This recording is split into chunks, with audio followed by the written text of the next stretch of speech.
Pertama-tama saya ingin berterima kasih kepada semua pendukung, apalagi media dan teman-teman aktivis, emak-emak juga, luar biasa semuanya. Tanpa kalian semua, saya perjuangan ini nggak ada arti. Dan buat saya itu, makanya kemarin saya bilang putusan satu hari pun akan saya banding. Kenapa? Karena putusannya itu yang penting. Putusan ini akan menjadi contoh untuk penegak hukum di masa depannya, supaya mereka tidak bisa lagi seenak-enaknya gitu ya. Tadi teman saya bilang, Charlie kan belum diputus bersalah, kok udah di penjara, kok ditangkap seperti itu sih? Emang apa kesalahan kamu? Orang cuma balik nama, balik nama waris, masa dituduh mafia tanah? Ya enggak. Jadi semoga pengadilan ini menjadi contoh supaya bisa ada perbaikan ke depannya. Banyak yang terjadi. Iya, banyak, iya betul. Proses pengadilan sendiri Tapi dari 14 awal kali. kan Charlie sudah paham bahwa yang dihadapi The Giant ya, Betul. tidak mudah gitu. Dan harapan saya, karena begini, saya mikir biarpun hadapan saya itu adalah orang yang berduit, orang yang berkuasa, tapi tetap saya di pihak yang benar. Dan nggak ada uang yang bisa merubah itu, gitu. Jadi tetap saya perjuangkan, dan juga dengan dukungan dari teman-teman meyakinkan saya bahwa perjuangan ini bukan hanya untuk saya doang, untuk semua orang juga, dan itu yang paling penting buat saya. Tapi menarik tadi pernyataan, dihukum 1 hari pun pasti akan tetap banding. Kenapa? Betul. Memang pertama kita nggak bersalah.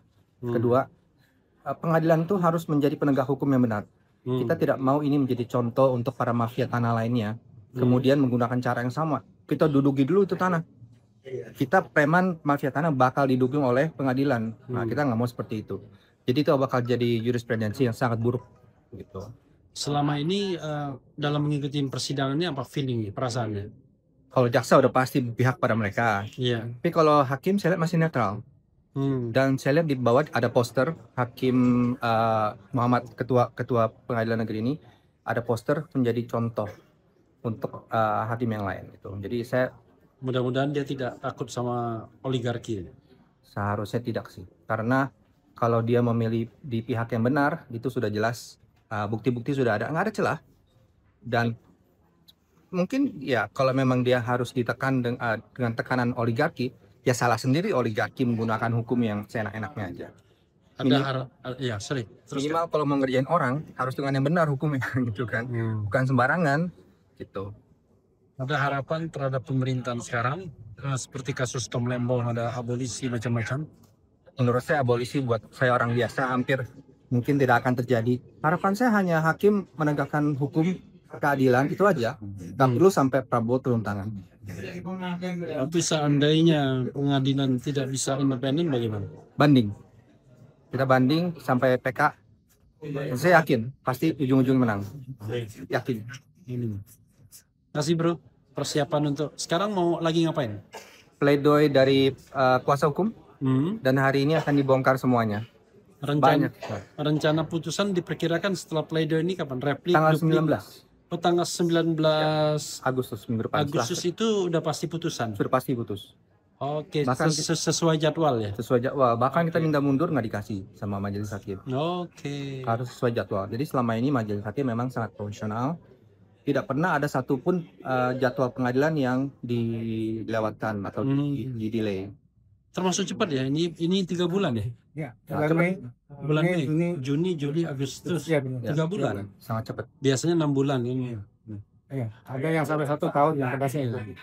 1 tahun itu sudah menyalahi perma itu. Itu Apa harapan Charlie untuk semuanya? Harapan saya dari putusan pengadilan ini dijadikan contoh untuk perbaikan di seluruh instansi BPN, kepolisian, dan juga kejaksaan. Oke, terima kasih. Good luck ya. Mudah-mudahan pembacaan pleidoinya lancar, bisa menyentuh relung perdalam. Ini, majelis hakim. Rusan. Ya. Gimana? Nah, apa yang Anda harapkan dari prosesnya? Saya rasa setelah 4 kali bersidang itu pembuktiannya itu sangat terang benderang bahwa Charlie Chandra ini betul-betul tidak bersalah. Jadi mulai dari lahannya itu dirampas 2013 sampai 2023 ditarik, dia punya sertifikat. Jadi betul-betul memang pasal-pasal yang didakwakan sama untuk Charlie Chandra ini, pasal 263, pasal 55 sekalipun, itu sama sekali nggak menyentuh di dalam proses persidangan 14 kali ini. Jadi betul-betul kita lihat akan putusan pengadilan ini, kalau dari kacamata kami ini akan merupakan jadi putusannya akan bebas nih. Walaupun sudah dituntut 5 tahun. Walaupun sudah ditutup 5 tahun. Oke. Good luck bro ya. Yuk, makasih. Mudah-mudahan lancar semuanya. Sebentar, saya mau perkenalkan ke Ibu Dewi. Iya. Ibu Dewi ini adalah anak dari Haji Fuad.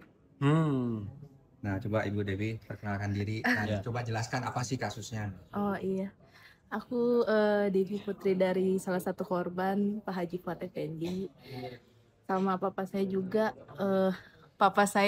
dia salah satu korban kriminalisasi oleh PIK 2. Papa saya sudah di DPO, sudah ditahan, dan saat ini juga beliau dipaksa untuk menjual tanahnya, namun belum sampai saat ini dari hampir 2 tahun yang lalu belum dilunasi. Bapak di mana sekarang? Papa sekarang sudah bebas, akhirnya bebas karena ya papa menyetujui untuk menjual itu tanda tangan perjanjian itu. Oke. Itu dengan polisi di sampingnya ya. Iya. Berapa luas tanahnya? Sebenarnya papa itu awalnya tidak, hanya kurang lebih 5 hektaran, tapi tiba-tiba di perjanjian itu mereka menulisnya 200 hektar. 200 hektar? 200 hektar. Kok bisa begitu? Memang bau punya 200 hektar. Oke, iya. Dan pada saat tanda tangan pun papa itu keesokannya setelah habis lepas dari tahanan masuk rumah sakit karena ngedrop, akhirnya papa mau menjual tanahnya, lusanya papa langsung harus ke PIK untuk tanda tangan perjanjian itu. Oke, tapi uangnya di pembayaran bagaimana? Belum. Papa waktu itu harus menerima DP 2M. Iya. Tanpa papa yang minta ya. Mereka yang mau kasih DP 2M. Tapi kalau untuk pelunasan semuanya belum. Tapi Belum. papa sudah 200 hektar hilang. masih kurang lebih 80 hektaran satu sikap. Papa sudah kasih itu. Namun belum terpaksa itu. terpaksa dalam tekanan. Oke, nanti kita bahas lebih lanjut ya. Pak, Bu, siapa tadi? Debbie, saya Debbie. Putri dari Pak Haji Fuad Effendi. Pak Haji Fuad Effendi. Oke, mudah-mudahan mendapatkan keadilan. Tapi tidak sampai ke persidangannya. Belum. Sampai. Karena papa langsung menyetujui itu karena udah nggak kuat. Oke. KPN Hendra sudah dilapor ke Propam. Nah, dan alhamdulillah setelah itu kita laporkan AKPN Hendra selaku polisi yang mengkriminalisasi papa, dan baru keluar hasil propamnya dan beliau memang terbukti setelah melanggar etik pelanggaran Oke. hasil dari propam. Oke, nanti kita bahas lebih lanjutnya. Ya, sepertinya sudah ada mau dimulai itu. Nah, itu. Oke. Makasih atas semangat. Makasih ya. Tuh. Ada Semangat Batu. tuh, ada nelayan tuh. Nelayan Holid tuh datang. Sebentar ya. Lawan aguan lawan. Orang jelek. Alhamdulillah. Lawan aguan. Oke. Jadi saudara sekalian, ada tokoh-tokoh nelayan Holid. Ada Bu Yulia juga, ada Bu Dio, ada emak-emak yang selama ini memang rajin mengikuti persidangan ini. Mudah-mudahan keadilan bisa dimenangkan. Wassalamualaikum warahmatullahi wabarakatuh. Bebaskan kami, harus bebas. Jadi presiden buruk kalau tidak bebas, Charlie. Yang Jujur aja, saya rasa sudah lumayan jelas perkara ini. jelas banget. Dan kalau masih saya dinyatakan bersalah, saya nggak tahu ke depannya seperti apa negara. Bebaskan Charlie. Ini bukan sertifikat yang dituduh palsu, bukan. Padahal di berita wartawan bilang Charlie memasukkan sertifikat tanah. Bukan. Lampiran 13 itu blanko yang disediakan oleh BPN. Itu notaris yang isi. Notaris penjara itu. Dan permasalahan apa? Sebenarnya tidak ada masalah. BPN sudah menyatakan itu sudah lengkap, sudah sesuai dengan syarat, tapi tiba-tiba PT Mandiri Bangun Makmur ini menyatakan, kok lu menyatakan lu yang menguasai fisik, kita yang menguasai fisik gitu. Tapi kan PT MPM nggak ada alasan, nggak ada sertifikat. Masa yang menyerobot itu yang mau dilindungi oleh negara? Jadi pernyataan dalam lampiran 13 itu menurut saya sudah benar. Pertama, memang tidak ada sengketa karena BPN sendiri mengeluarkan surat tidak ada sengketa. Itu yang hasil pengecekan sertifikat. Dan kedua, memang kami yang menguasai fisik. Karena kenapa? Kami yang mempunyai sertifikat. Notarisnya sendiri bilang fisik yang menguasai fisik itu adalah yang memiliki sertifikat. Jadi semua sudah benar. Tidak ada yang palsu. Rampok. Para media mohon beritakan yang benar. Beritakan yang benar. Terima kasih ada Bu Dr. Tifa, ada Pak Al-Katiri dan yang lainnya. Dr. Tifa semua terima Ya, kasih. ada Dr. Tifa semua. Saya Terima kasih. Dr. Tifa. Ke depan yuk. Ada Pak Al-Katiri, ada yang lainnya semuanya. Jadi ada Ustadz Alfian Tanjung. Pak Saidi tentunya selalu bersama saya dari awal. Ya, Tuhan bersama. Dan saya itu dari awal sudah kenapa ya? Saya ini di sini bukan karena masalah pemalsuan, tapi karena saya berbicara mengenai apa yang saya alami. Bayangkan waktu saya keluar dari penjara, saya ingin memberitahukan kepada Pak Saidi, Pak jangan bersuara di internet, ntar Bapak di penjara, gitu kan? Tapi ternyata malah saya ikut. Kenapa? Karena kok PIK 2 ini malah bilang fitnah. Kok malah PIK 2 menyatakan apa yang diberitakan oleh Pak Saidi fitnah. Kok nggak ada yang dipenjarakan, nggak ada yang dikriminalisasi, semua dibayar. Padahal saya sendiri sebagai korban. Nggak bisa kita biarkan begitu saja. Makanya saya juga keluar untuk menyatakan kepada saudara-saudara saya jangan benci kepada etnis Tionghoa. Karena saya sendiri juga korban. Awalnya ibu-ibu melototin saya kan? Iya. Tiga rasa. Iya, saya dipelototin. Kenapa kami? Itu udah biasa. Enggak melototin karena ganteng banget ini orang.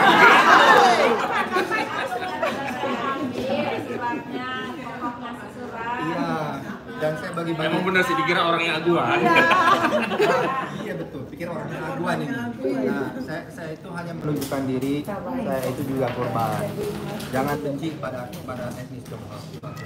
Dan setelah kami semua berkumpul, saya rasa udah jelas ini bukan permasalahan ras. Ini purely masalah kejahatan, rampasan tanah. Itu saja dari saya. Saya sudah harus balik ke hotel. Terima kasih. Baik. Sudah cukup ya, makasih ya Pak Tadi. Sebelum yang lainnya saya ingin statement dulu dari kami. Pertama kami dari tim kuasa hukum, dari LBH Muhammadiyah, dari Pak Fajar Gora and Partners dan yang lainnya mengucapkan terima kasih sekali kepada tokoh-tokoh yang hadir pada kesempatan hari ini menyimak materi pledoi atau pembelaan yang sudah dibacakan oleh Charlie Chandra, yakni ada Bang Refli Harun, ada Ustaz Alfian Tanjung, ada Dr. Tifa, ada Pak Al-Katiri, ada siapa lagi? Wah, Bang Saidi Manusia Merdeka. Mudah-mudahan Allah mereka dan tidak bisa kami balas dengan apapun kecuali didoakan. Yang kedua, kami tegaskan bahwa materi pembelaan secara hukum terkait unsur-unsur pidana yang memang tidak bisa terpenuhi akan kami sampaikan pada persidangan Selasa depan. Dan tentu saja dengan merujuk materi dari pledoi pribadi Pak Charlie Chandra saja, kita sudah tahu sebenarnya siapa yang salah. Yang salah itu adalah orang yang merampas tanah. Yang salah itu menguasai fisik tanah tanpa alasan, bukan yang punya sertifikat diusir malah disalah-salahin. Yang salah itu adalah orang yang ingin membangun. Yang salah itu adalah orang atau korporasi yang membangun industri properti di atas tanah milik orang lain yang diakui tanpa alas hak. Yang salah itu adalah orang yang jual tanah, jual kapling padahal itu masih tanah orang lain. Yang salah itu ya kaya raya sih ya. PIK 2 kan kaya raya, tapi dari merampas tanah orang. Jadi kalau bisnis kayak gitu itu nggak pinter kan. Kalau bisnis itu ya nilai kos produksi diperkecil itu kan jadi untung gede. Lah kalau bahan bakunya jadi ngerampas gimana nggak untung beliau? Beli tanah 30.000 50.000 perak dijual per meter jadi berapa? 30 juta sampai 50 juta. Jadi sekali lagi para Pak Presiden kita Pak Prabowo Subianto tolong Pak hadir bersama kami di tengah-tengah kami. Kami bisa memberikan permakluman ketika akhirnya ada langkah politik untuk memberikan amnesti juga abolisi yang itu membebaskan Pak Tom Lembong begitu. Tapi sekali lagi atensi kami Pak kepada Pak Charlie Chandra ini beliau minoritas dalam dua hal sekaligus. Pertama minoritas dari sisi agama, yang kedua minoritas dari sisi etnis. Jadi kami ingin negara Pak Prabowo hadir bukan hanya kepada mayoritas tetapi juga kepada minoritas.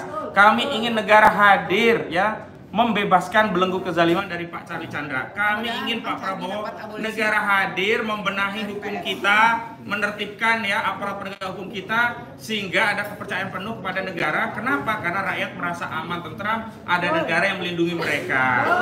Bahkan jangan sebaliknya, justru nanti ada putusan yang melegitimasi kezaliman ini. Jangan sampai itu terjadi. Dan nanti kami minta teman-teman sekalian untuk menyampaikan statementnya dan kami izinkan Pak Charlie untuk cabut dulu karena sudah ditunggu Pak Jaksa. Kembalikan Charlie kepada keluarganya.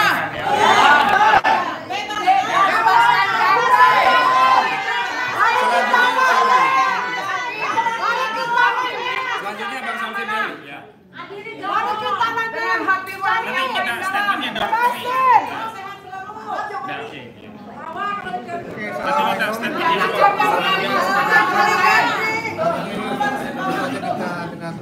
bawa senjata Pak, di sini nggak ada yang bawa senjata Pak.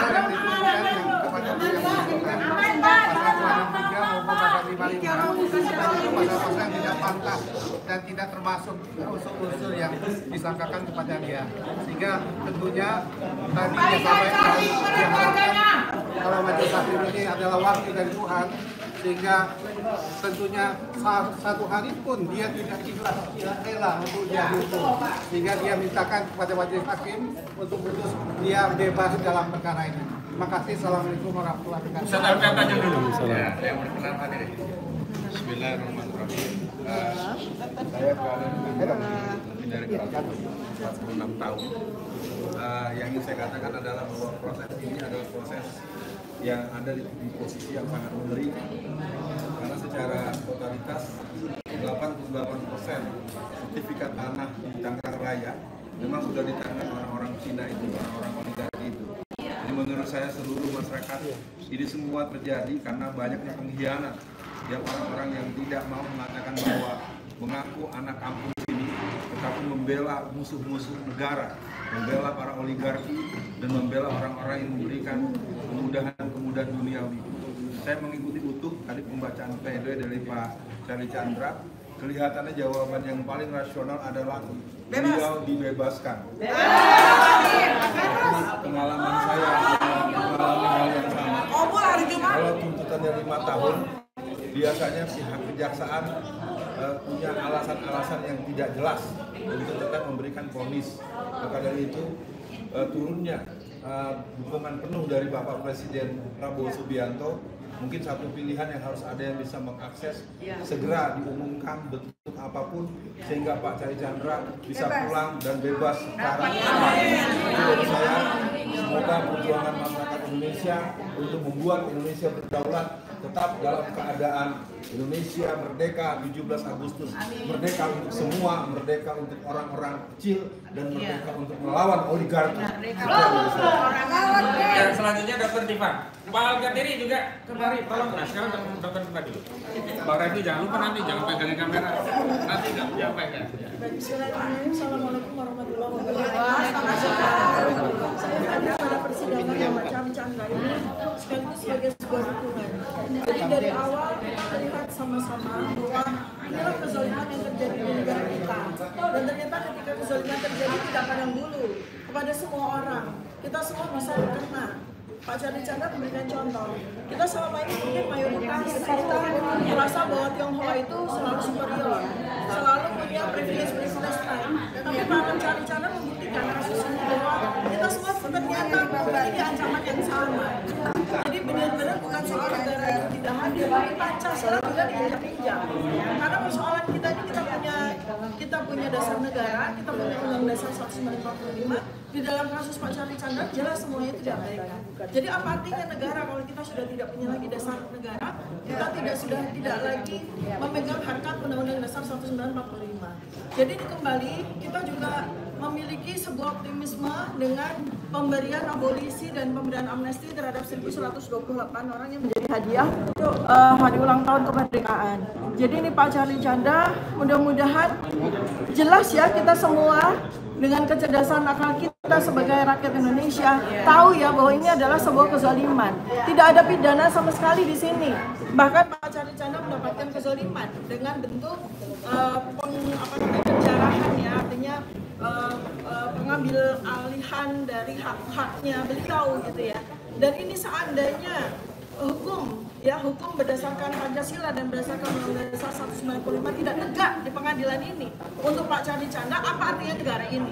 Maka saya memohon kepada Presiden Prabowo Subianto, Pak Presiden Prabowo Subianto, Anda adalah Bapak dari rakyat Indonesia, bukan hanya Bapak dari Tom Lembong, bukan hanya Bapak dari Pak Hasto Kristianto, bukan hanya Bapak dari 1.128 orang yang mendapatkan amnesti di hari ulang tahun ini. Bapak adalah Bapak dari kita semua. Bapak yang harus membawa keadilan bagi seluruh masyarakat.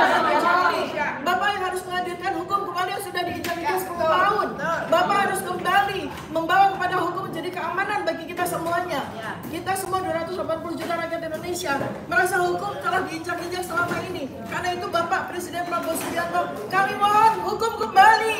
Hukum kembali keadilan bagi seluruh rakyat Indonesia kembali. Sekian, terima kasih. Mudah-mudahan kita doakan agar pengadilan negeri Tangerang ini menjadi sebuah pembuka jalan bagi keadilan untuk hadir. Dan Presiden Prabowo Subianto juga hadir untuk mengawal kepada keadilan bagi kita semuanya. Terima kasih. Assalamualaikum warahmatullahi wabarakatuh. Waalaikumsalam warahmatullahi wabarakatuh. Bapak Abdullah Al-Khatiri, pengacara. Terima kasih. Alhamdulillah ya, saya dapat hadir di sini. Memang ada dari lama waktu juga kembali. Dan memang kami sudah lihat dan kami sudah jadwalkan untuk hadir kembali. Ya kan? Sekali lagi, stop untuk ketidakadilan lagi. Stop. Dan ini sudah dicontohkan oleh Presiden kita bahwa kemarin dengan Tom Lembong dan Hasto ya, Pak Hasto yang diberikan amnesti yang satu abolisi. Mudah-mudahan di sini adalah berubah. Insya Allah hakim, harapan kami juga mengikuti apa harus tegak ke atas ya, dalam arti sebagai presiden yang baru ini, maka tidak ada lagi kriminalisasi. Karena kami sendiri sebagai lawyer sudah capek menangani masalah-masalah hal-hal seperti ini, yang mana tendensius sekali hampir semua klien yang kami tangani itu di persidangan kami di atas angin, bukti-bukti apa dan sebagainya, tapi tetap diputuskan bersalah. Dulu ada pasal namanya pasal apa istilahnya itu karet, ya kan? Sekarang insya Allah udah nggak ada lagi, karena ada dua pasal yang sering mengkriminalisasi ulama dan aktivis, yaitu 28 ayat 2, ya kan? Yang mana dulunya ada berdasarkan syarat, tapi dengan Undang-Undang Nomor 1 2024 kemarin itu kata-kata antar golongan sudah tidak ada lagi, karena pintu masuk untuk menarik-narik orang adalah antar golongan. Karena SARA itu adalah suku, agama, ras, dan antar golongan. Jadi semuanya yang di luar itu dibilang antar golongan dulu. Sekarang udah nggak ada lagi, udah diganti sampai SARA, suku, agama, dan ras, dan tidak ada lagi. Makanya ditarik-tarik di ijazah palsu dan sebagainya itu pasal itu tidak bisa digunakan lagi karena tidak ada berdasarkan ijazah. Dan saya juga heran dengan adanya, kalau saya umumkan ijazah palsu dan sebagainya itu ada satu pasal-pasal, ada 3 pasal digunakan, semuanya tidak ada perbuatan pidananya. Seharusnya dari awal ditolak, faktanya tidak. Pasal 310 contohnya, 310 itu ayat 3 menyatakan jika demi kepentingan umum maka tidak ada tindak pidana. Ya kan? Apalagi kami gelar perkara kemarin, ini menguntungkan sekali karena ini berhubungan banget dengan ini. Bahkan ketua sidangnya sendiri gelar perkara kemarin menyatakan bahwa salah satu pertimbangan gelar perkara khusus ini karena ini sudah merupakan isu nasional. Jadi bukan isu beberapa orang ini, tapi isu nasional. Siapa? Ketua sidangnya sendiri. Nah, sekarang juga bukan hanya di peristiwa ini, mudah-mudahan Presiden dan DPR concern masalah ini, ya kan, betul-betul diperhatikan. Dan masalah-masalah ini adalah bukan masalah hukum, tapi ada masalah-masalah yang sifatnya, ya tahu ya, berhubungan dengan oligarki dan berhubungan dengan kekuasaan masa lalu. Ya mudah-mudahan Prabowo hari demi hari better and better, karena semua kebijakan yang beliau alhamdulillah positif. Ya kan? Yang masih kurang adalah penegakan hukum. Oleh sebab itu ke depan mudah-mudahan penegakan hukum ini akan diprioritaskan. Kenapa demikian? Paksanya pelan-pelan ada abolisi, ada amnesti, kemudian ada 1128 yang akan diberikan amnesti dan rehabilitasi. Nah itu, mudah-mudahan di sini seharusnya pengadilan ini independen, tidak boleh intervensi. Salah satu bukti bahwa pengadilan yang harus independen tidak ada gambar presiden dan wakil presiden. Artinya apa? Hampir semua kantor pemerintah ada gambar itu. Tidak ada. Karena apa? Ya itu tadi. Selama ini intervensi dari pemerintah dalam arti sebelum Prabowo itu sangat ketat.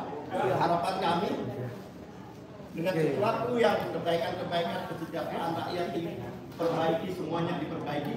Hanya satu sekarang ini yang terima kasih.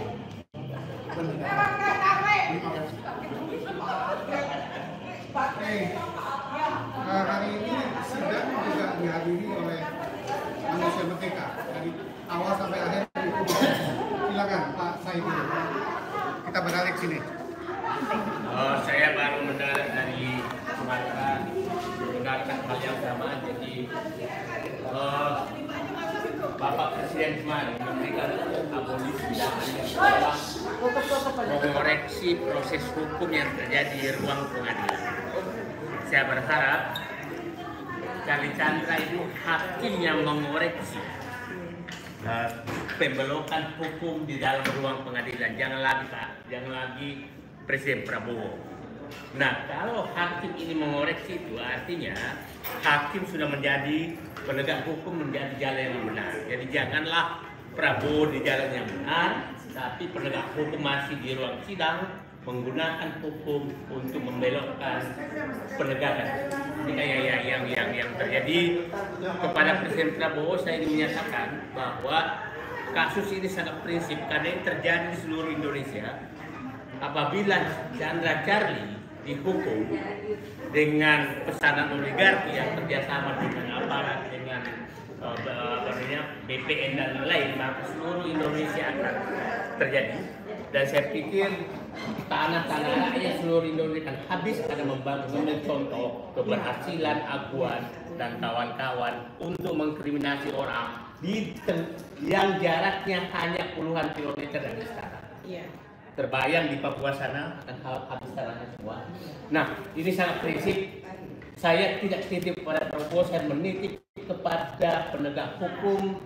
Anda jangan menggunakan ruang persidangan dengan alasan proses hukum harus dihormati, tapi Anda membelokkan proses hukum itu untuk kepentingan orang di ruang persidangan. Dan itu saya menyaksikan betul Melembong saya itu pembelokan penegakan hukum oleh orang hukum di ruang pengadilan. Nah itu yang saya titip. Jangan semua Prabowo, saya menganggap penegak hukum, jadilah penegak hukum, jangan Anda menjadi pelayan orang-orang yang ingin membelokkan hukum yang sama ini terjadi. Jadi saya berharap saya dapat informasi Ketua Pengadilan, Ketua Majelis Hakim Charlie Chandra adalah Ketua Pengadilan Negeri Tangerang. Mudah-mudahan beliau menjadi pilar untuk menegakkan kembali keadilan di Indonesia. Karena di pengadilan penegak hukum Tangerang kita sudah tahu semua, tidak ada yang bisa berhasil mengalahkan Aguan dan kawan-kawan. Mudah-mudahan ketua majelis hakim sebagai ketua pengadilan negeri Tangerang muncul sebagai Prabowo kedua dalam hal penegakan. Terima kasih. Assalamualaikum warahmatullahi wabarakatuh. Ini ada Ibu Mary. Bang Refli. Sini Bang, pegang. Ayo dong. Belum nggak apa-apa. Pegang toh. Tiap pegang. Kalau kita sedikit saja ya, ini benar-benar menurut kami adalah perampokan. Perampokan yang dilakukan oleh oligarki. Kenapa? Bayangkan, 35 tahun sudah memiliki SHM. Kenapa nggak dari kemarin-kemarin, dari dulu-dulu kalau mau dipersoalkan? Kok baru hari ini dipersoalkan masalah kepemilikan tanah itu? Ini kan ngawur. Kalau mau ngerampok itu jangan gitu amat. Jadi kami minta kepada Bapak Prabowo. Pada hari ini kita diperlihatkan bagaimana rakyat hari ini masih terjajah di negerinya sendiri. Jelas-jelas kepemilikan tanah itu 35 tahun punya SHM, bayar PBB, kok baru hari ini si Aguan itu mempermasalahkan itu tanah. Kami mohon kepada Bapak Prabowo, semoga Bapak Sali Chandra ini juga diberikan abolisi. Bebaskan Sali Chandra. Kami akan datang dari penjuru negeri untuk mengawal kasus ini dan kami minta Sali Chandra untuk diberikan juga abolisi. Allahu Akbar. Oke, terakhir. Keren cadas. Apa masih perlu saya? Ini.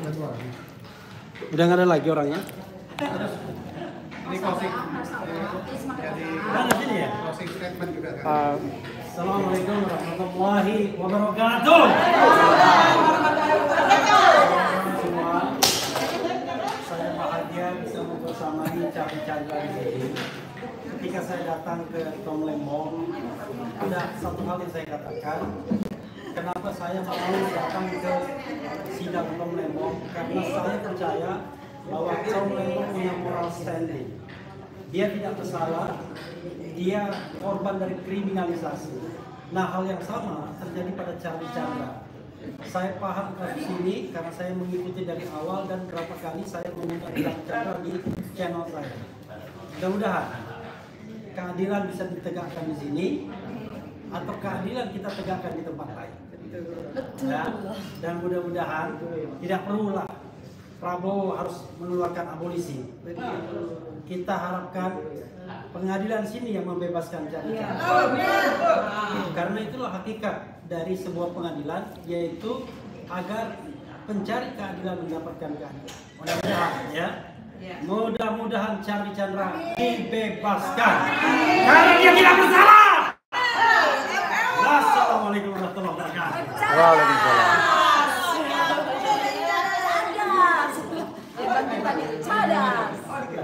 Oke. Ini Susi. Oh. Udah. Bapak Ibu sekalian, Garuda masih sakit. Garuda di belakang kami masih sakit. Karena masih banyak hukum-hukum yang belum adil di negeri ini. Tanah-tanah dirampas, dijarah, dan diambil tanpa dibayar atau dibayar sesuka hati mereka. Ada negara dan negara kedaulatan yang berjuang. Sini Bu, tolong sini bapak-bapak hakim seluruh Indonesia, bapak-bapak hakim, bapak-bapak jaksa di seluruh Indonesia, berlakulah adil sesuai dengan lambang Bapak, yaitu timbangan keadilan. Jadi kami mohon sore ini Bapak Hakim mendengarkan pledoi Pak Capi Chandra yang begitu menyentuh hati rakyat seluruh Indonesia. Tolong dibebaskan karena dia tidak bersalah. Dia hanya membela haknya, membela tanah orang tuanya. Jadi sekali lagi, salam merah putih, selamatkan Capi Chandra. Terima kasih. Waalaikumsalam. Tambahan sedikit lagi ya. Maksudnya Pak Capi Chandra itu bukan hanya untuk dirinya, ya, tetapi untuk seluruh rakyat Banten yang terzolimi. Jadi dia bukan kepentingan dia mengorbankan dirinya untuk kepentingan rakyat, untuk semua rakyat Banten yang terzolimi. Jadi terima kasih juga buat Pak Chandra, walaupun dia terpisah dengan keluarganya beberapa saat. Kita tunggu hasil dari pledoi ini, mudah-mudahan hakim bisa tersentuh dan bisa berlaku adil, itu saja.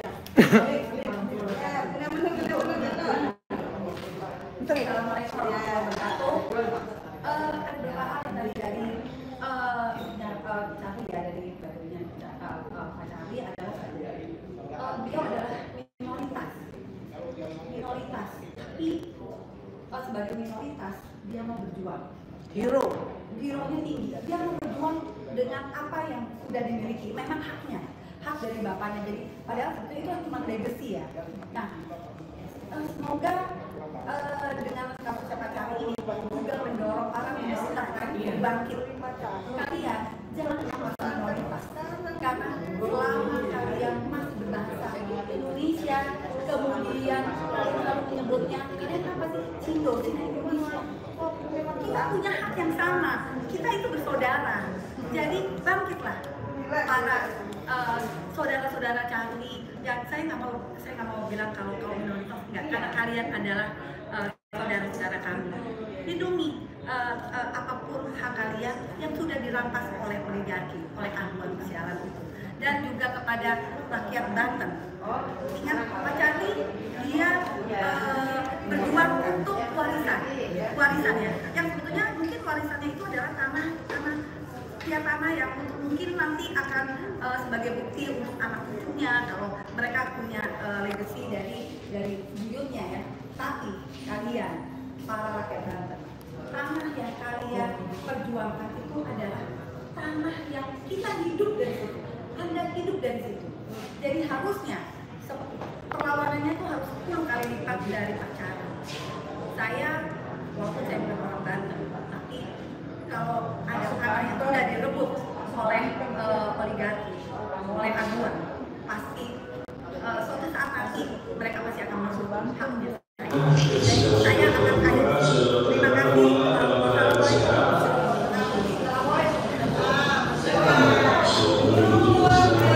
Iya, luar biasa. Keren cadas. Ketemu.